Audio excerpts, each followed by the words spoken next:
Welcome to the Self-Storage Report. I'm your host, Chris Berg, otherwise known as the AI Storage Guy. I got a couple of very special guests joining us today. Over 20 plus years in self-storage and over 1.5 billion, yes, with a B, billion dollars in self-storage. They're with Wentworth Property Co. We've got David King. He's the managing director of the overall sort of self-storage asset class there. And also David Brown with Self-Storage Development. He's the managing director for the development arm. Gentlemen, it's great to have you with us. Very, very excited for this conversation. So thank you. Yeah, appreciate it, Chris. Happy to be here. Thanks for having us.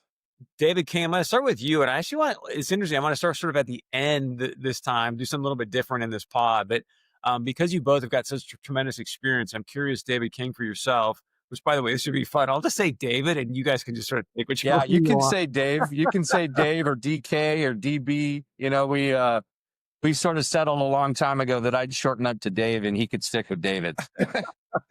We'd had to do that. It was getting kind of confusing. I was going to say, so DK, we'll start with you, my friend. And I think what I'd love to know is that what's the single most important thing that you know today that you wish you would have known when you first started the biz? Oh, man. I guess, one thing is, not all capital partners are created equally. We've had a lot of different partners on a lot of different deals, and most of them great.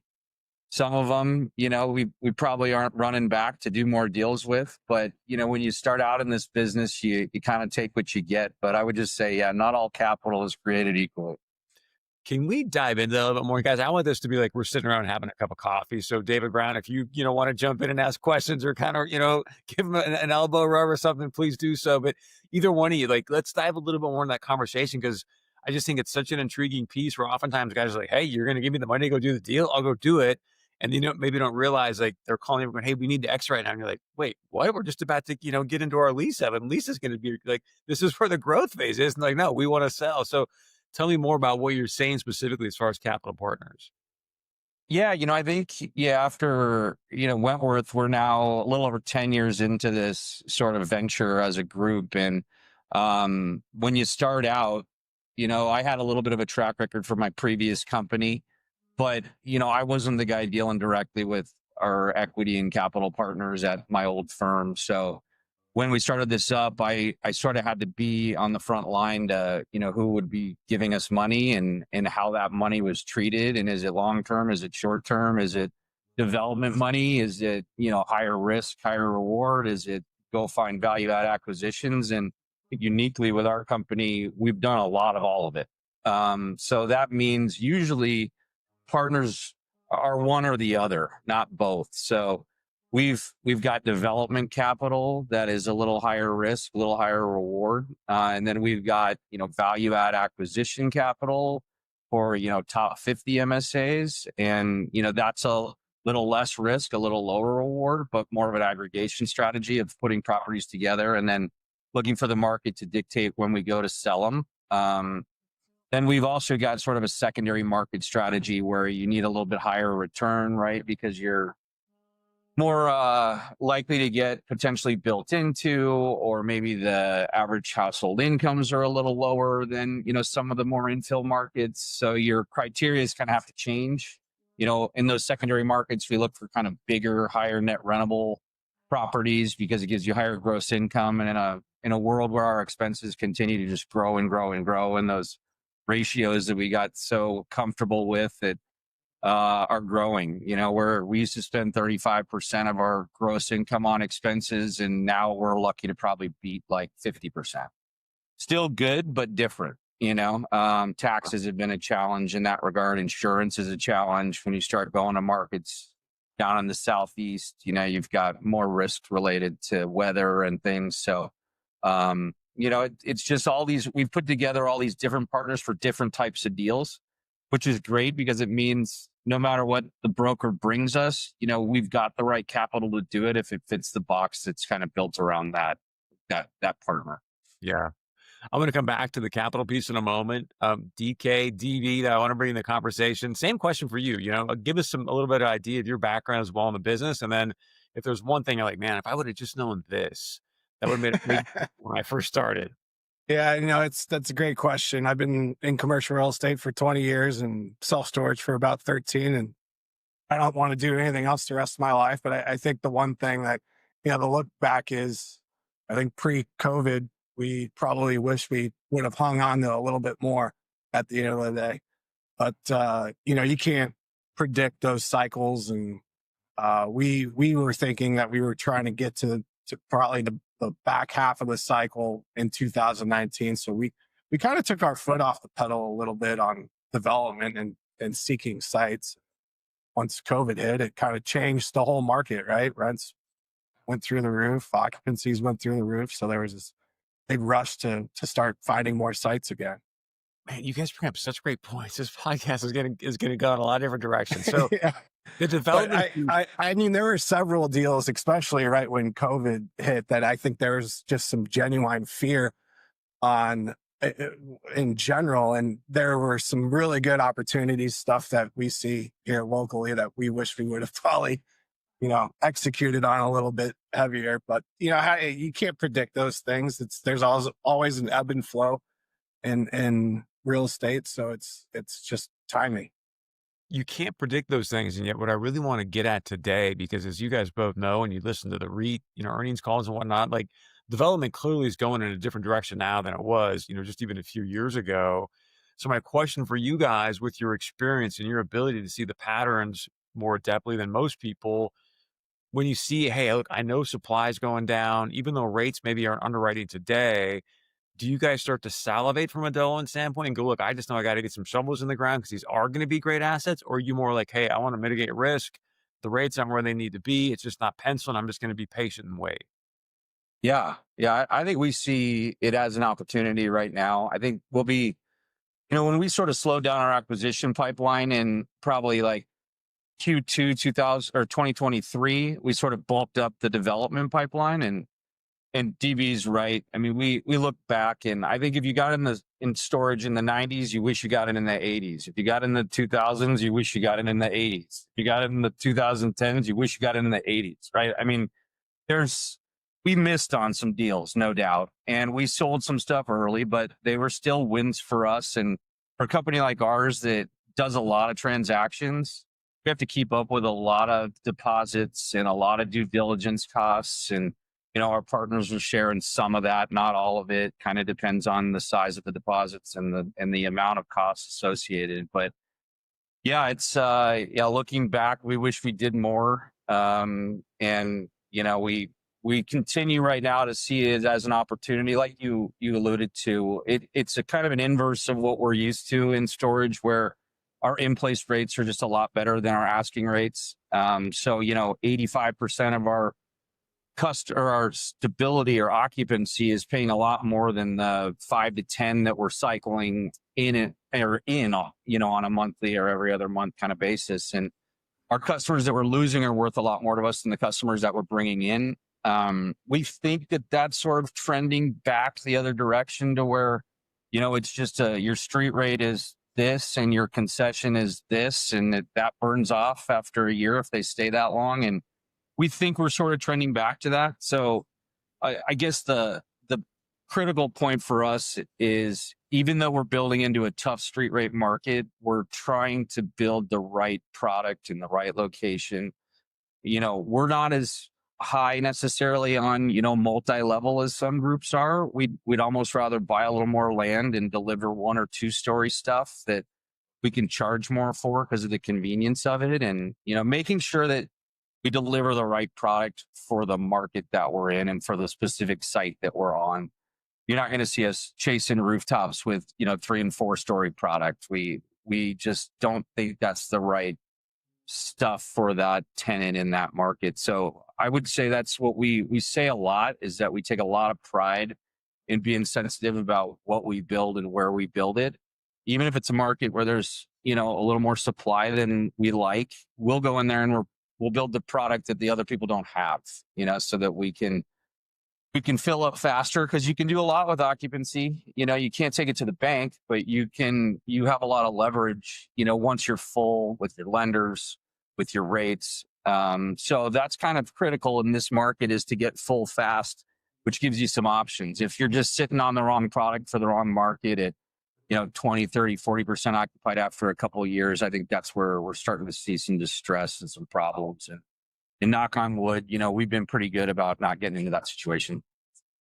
DB, anything you want to add to that? And just to add a little button to it too. So as you're looking to underwrite, are you underwriting typically with street rates, or are you doing kind of what he's saying? Look, we know once you get people in the door, the rates are going to go up. And are you giving yourself a little bit more grace, I will say, with those rates to underwrite to make deals pencil?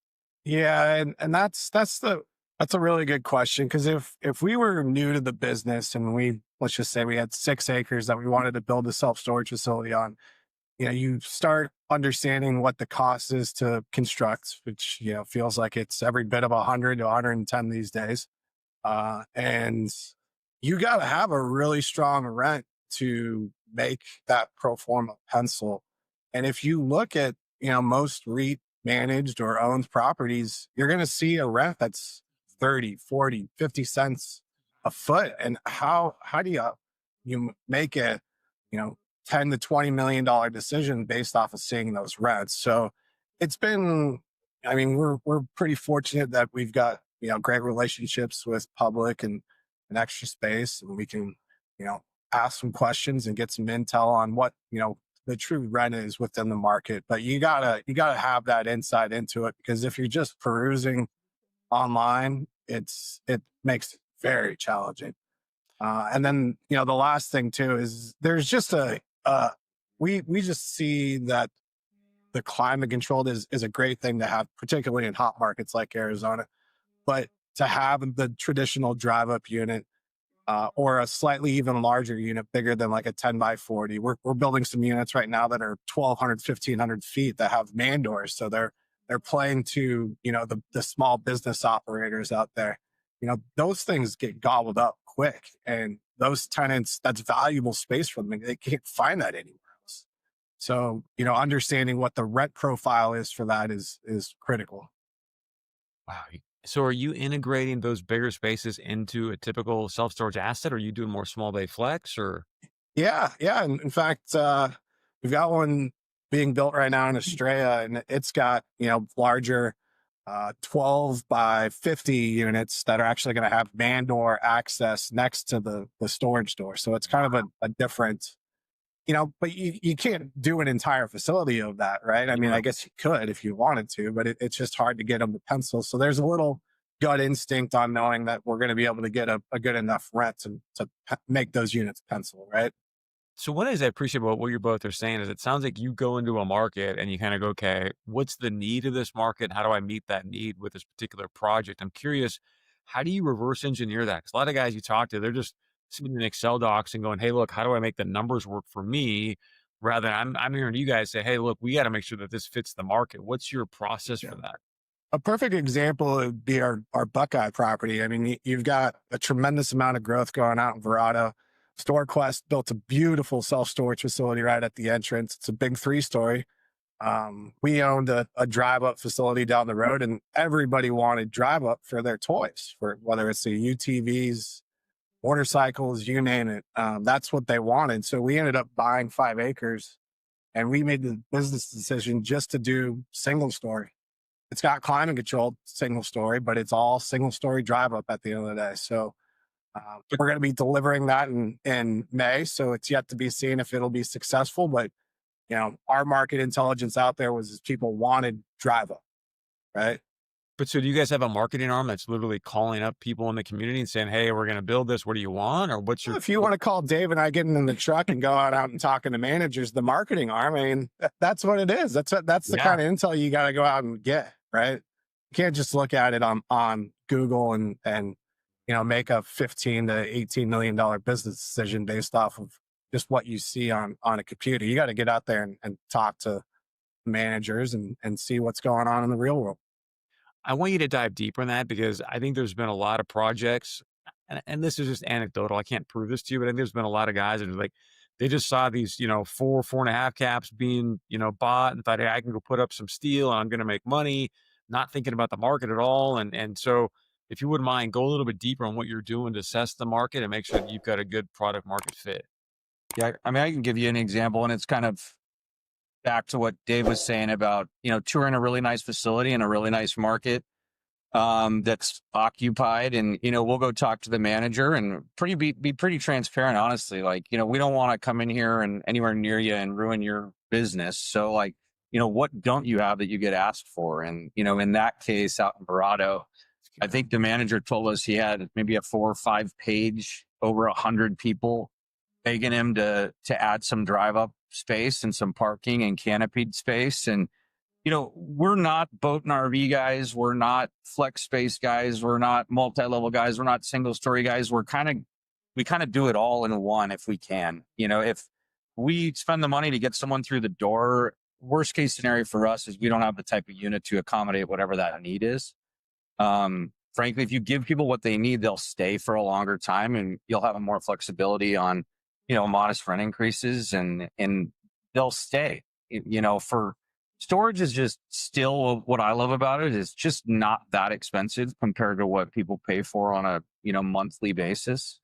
A couple $100 in your budget is, a lot cheaper than most of the things that I paid for, whether it's school or landscaping or pool service or whatever it is. I mean, they're all more expensive than storage, right? So as long as you have the right product, relatively the right pricing, and in the right areas, like, you could play with those numbers. But you've got to get them in the door, and you got to have the right thing for the area. So let's go back to the public rates versus internal rates. And I'm curious, what's your approach now? So it sounds like, okay, Chris, we found a site that we like. We talked a little bit about how you underwrite. You've got good relationships, you said, with some of the REITs, but then you got to get it assessed, and then you got to go get. I'm assuming you guys use some loans, some debt, or is it all just equity? Or so No, we do a lot of debt. We do a lot of debt. That's what I assume. So you take that pro forma from the REIT, I presume, to the bank. What's your pitch? Because right now, with where the rates are, I can't imagine the bank is like, hey, here's a bunch of money, or are they? I mean, that is the track record thing with us. We do mostly community bank debt, and, warm bodies, that people that we know and we go to baseball games with, or play golf with, or go to happy hour with, or lunch with. I mean, these are people that trust that our intentions are good. We've done it a long time. It is hard, though. I mean, the models are hard right now, and we have to lean on our network of, partners and vendors, and we do a lot of mystery shopping, both on the phone and in person. But yeah, I think there's a lot of trust from our lenders that, we've seen the worst of times right now. I mean, it's probably the worst run rent wise that I've seen since, 2005 or 6, when I got into the business. And, you hit the nail kind of on the head. I mean, that is a hard argument. I think that when you're building stuff, you have to have good relationships. I mean, we're also an all non-recourse borrower. We make no excuses about it when we talk to lenders. If they're not willing to do that, then we move on to the next option. Low leverage, more equity, good partners. If we need to solve a problem with a loan, it's typically more equity, and our partners are willing, and we're willing to sort of solve those short-term problems. We're talking, lower leverage loans typically, and more equity in the mix. Dave, since you're head of development there, any comments you want to make about going to the banks, and also, I guess, from the equity standpoint, just anything that you want to add there as far as what your pitch is to the equity partners as well? Yeah, I mean, the most important thing is basis, right? You can have a reduced rent, apply if your basis is really attractive.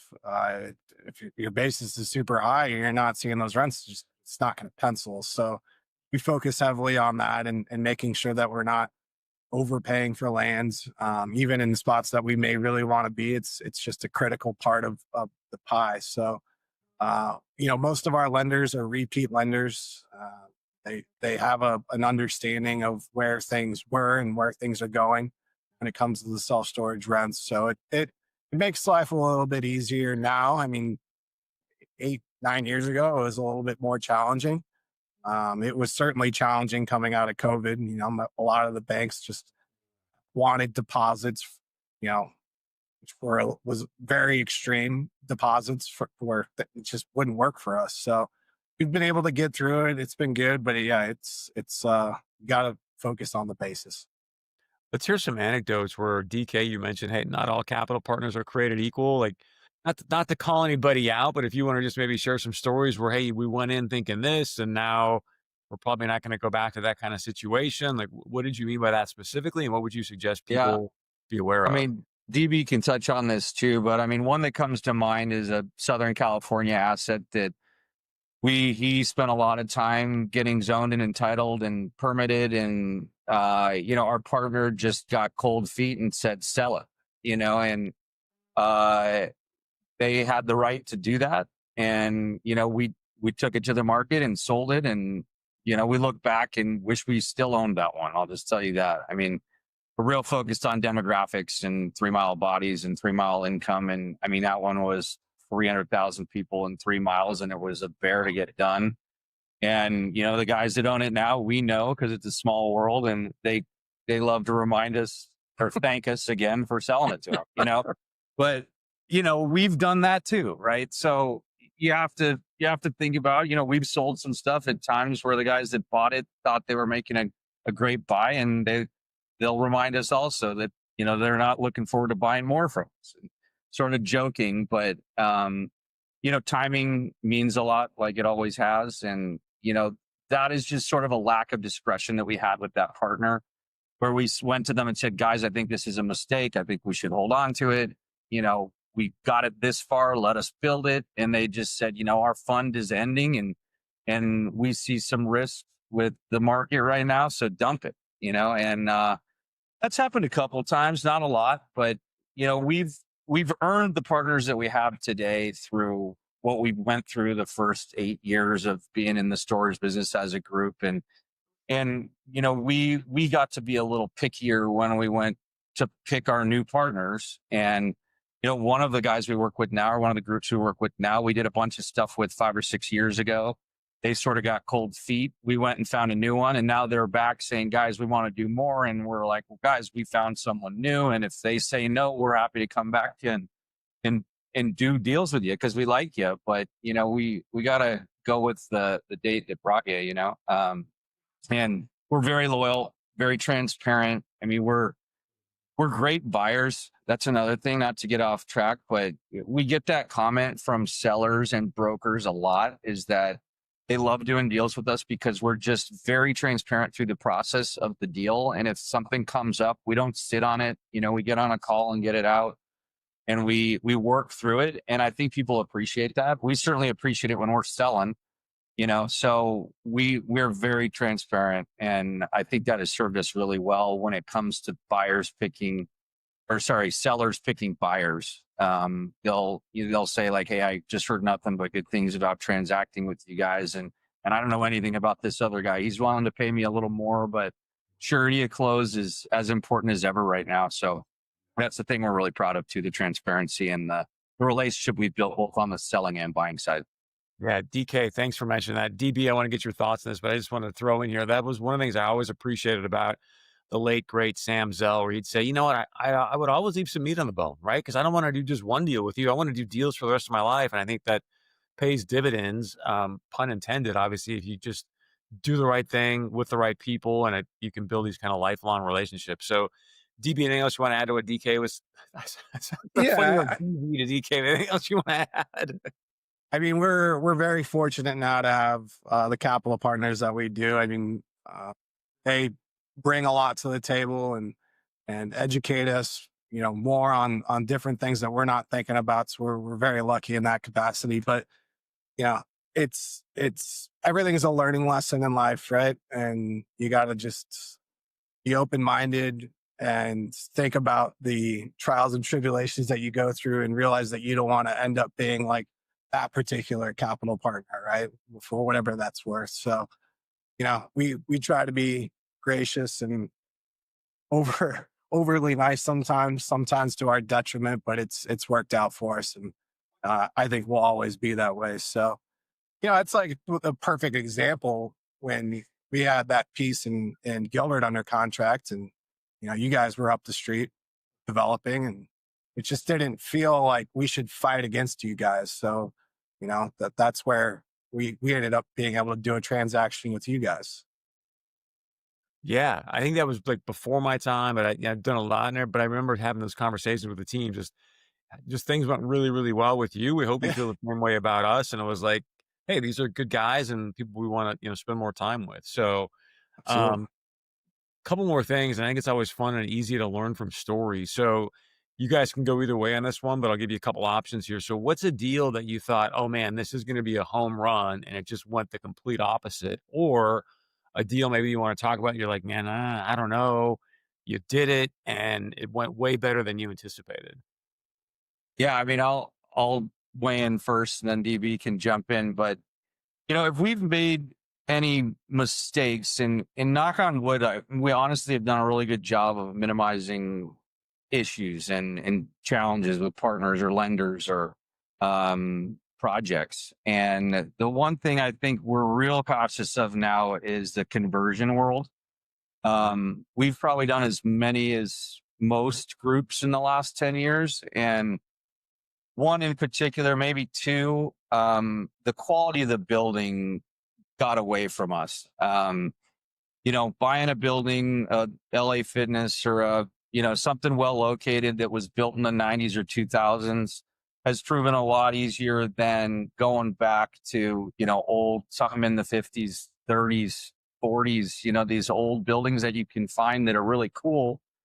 But, sellers typically don't let you blow holes in the wall in due diligence. And, after we've closed on these things, we've started taking walls down and found some issues. And, we've been able to get out of those deals because it was good real estate in a good market. And, someone wanted it for something. But I would say that when we look at conversions, we're real cautious that the building is in as decent a shape as we can get it. A new roof is one thing, like getting to the point where it makes more sense to knock it down than convert it is a bad world to be in. DB? Yeah, I think back a little bit differently when we first were going and doing existing acquisitions, and we kind of got trained to think that the basis of a going in acquisition was like 60 to 70 bucks a foot. And that was like crazy, right? To even talk about now, right? Buying self-storage for 60 or 70. Well, there was this one deal that we bought. It was, I think, 89 bucks a foot. And he was like, there's no chance, we're overpaying for it. And I said, well, you got to understand the rents. Like, let's peel back the onion here. And we ended up exchanging into that deal and selling it for a year later for like 110 bucks a foot. So, there's the constant battle sometimes, and having to adjust your mindset to what, truly a property is worth at the end of the day. So, there's always that. But yeah, the one he was talking about, we actually had a bow truss roof, and we had to hire a bow truss consultant. Yeah, which are hard to come by. Yeah. Do you know any bow truss consultants? It's so funny. Those are everywhere, right? I mean, Yeah. Not a lot of regrets though, Chris. I mean, not a lot of regrets. We feel fortunate to have got in the business when we did, and to have the team that we do and the partners that we do. And, we both love the self-storage business. And I mean, some of my favorite times are SSA conferences in Vegas, playing blackjack till 1 a.m. with some guys that I've known for 20 years now. And we're competitors, but we're all high-fiving over blackjack wins, It's such a great community. I mean, it's, for lack of a better, it's kind of like a small fraternity. And I hope, it's the appropriate way to describe it. But like, even for me now, I've been in the business as long as you guys, but I go to SSA and it's like going back to my family and seeing people. And it's just, I think, a really unique aspect of self-storage. So, two more things, if you don't mind. So, DK, one of the things you mentioned at the top was about, hey, insurance and property taxes. I'm curious, what are you guys doing right now to try to deal with that and mitigate against it, underwrite? Any strategies there?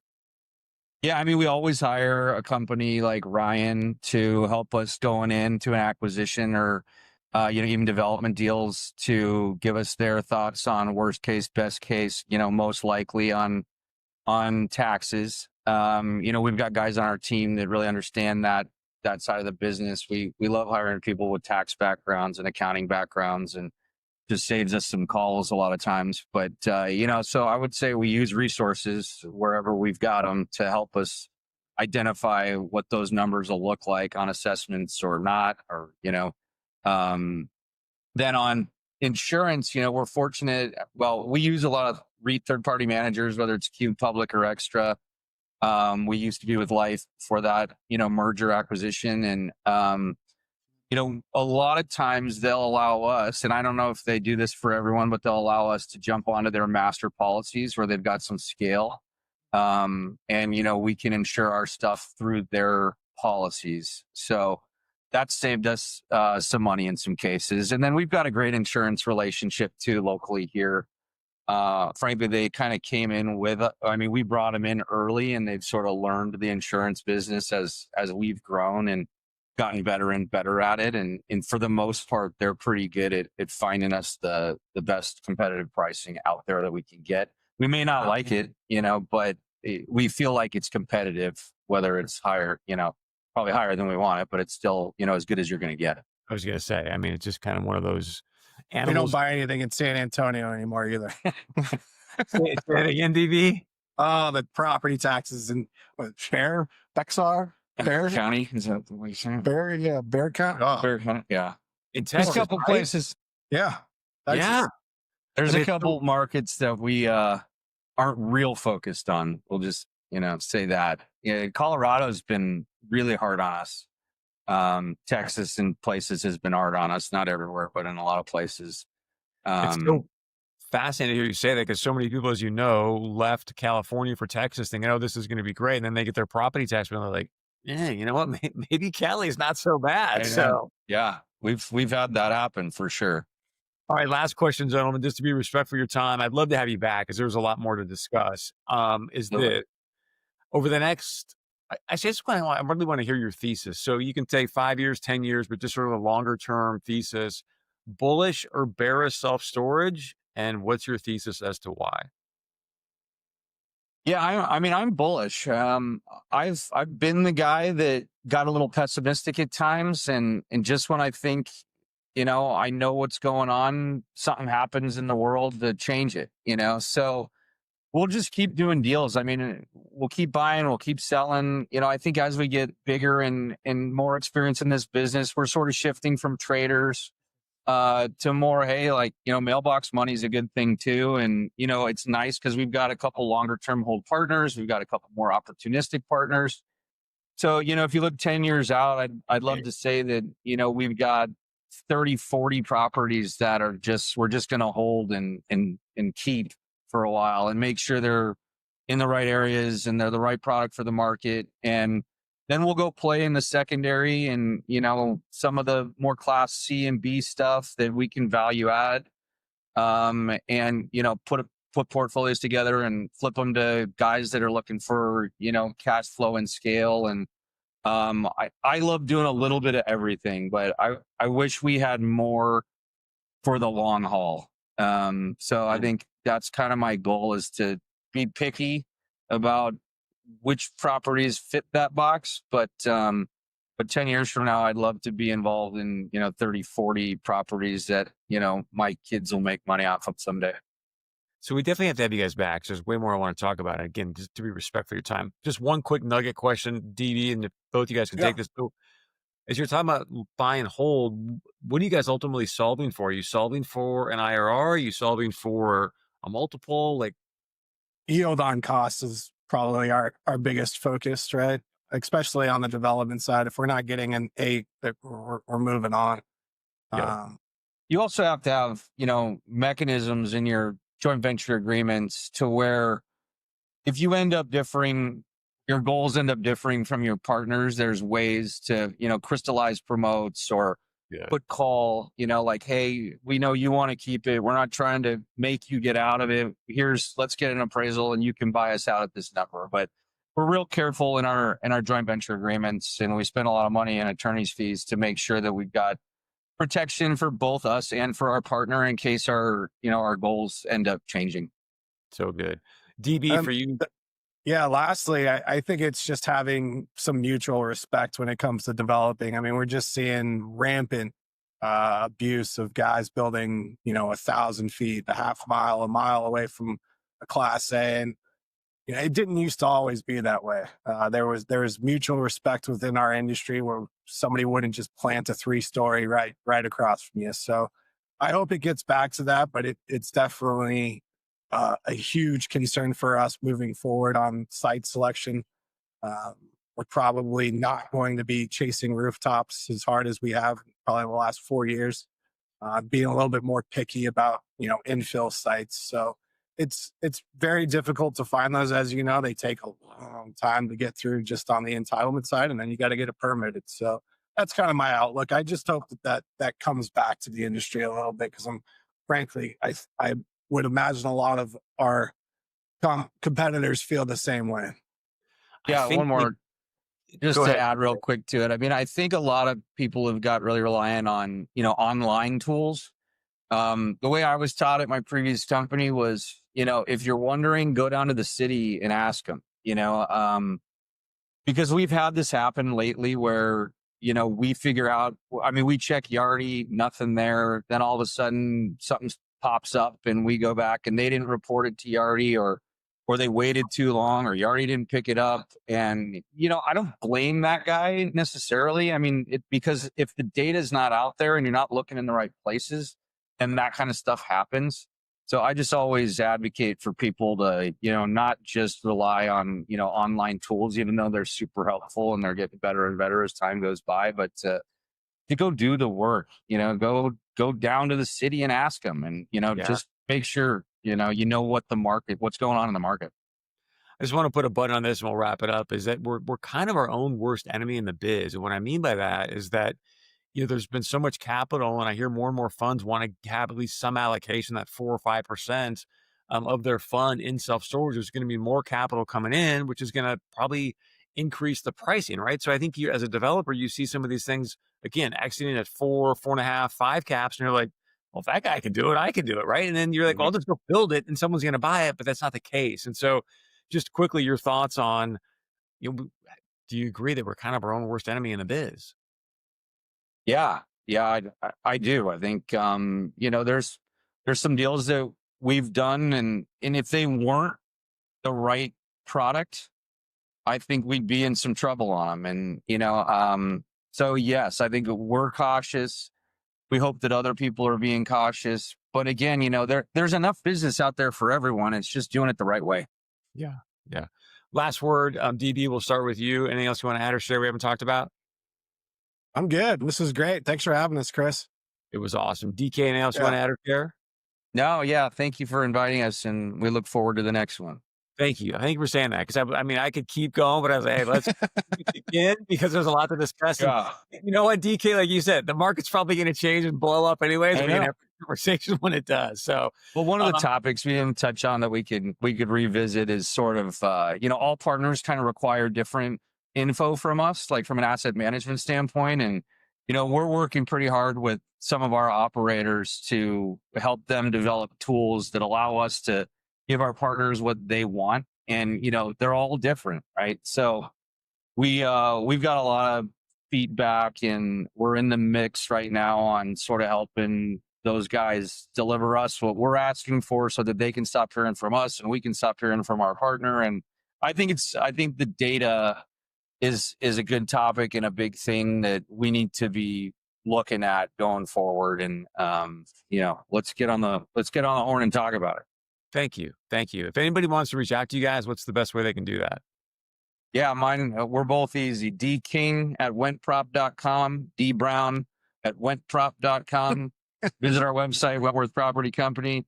We've got a lot about what we've done and what we're doing on there. And, cell phone works great too. So our numbers are on there. Thank you. Yeah, definitely check them out. I mean, they got sites under construction, sites they're managing, and so many sites that they've exited and sold. I couldn't even count them all up. So congratulations to all your guys' success. And we just really, really appreciate the time. Appreciate it, Chris. That's the Self-Storage Report. Thanks for joining us. Please share this with your colleagues.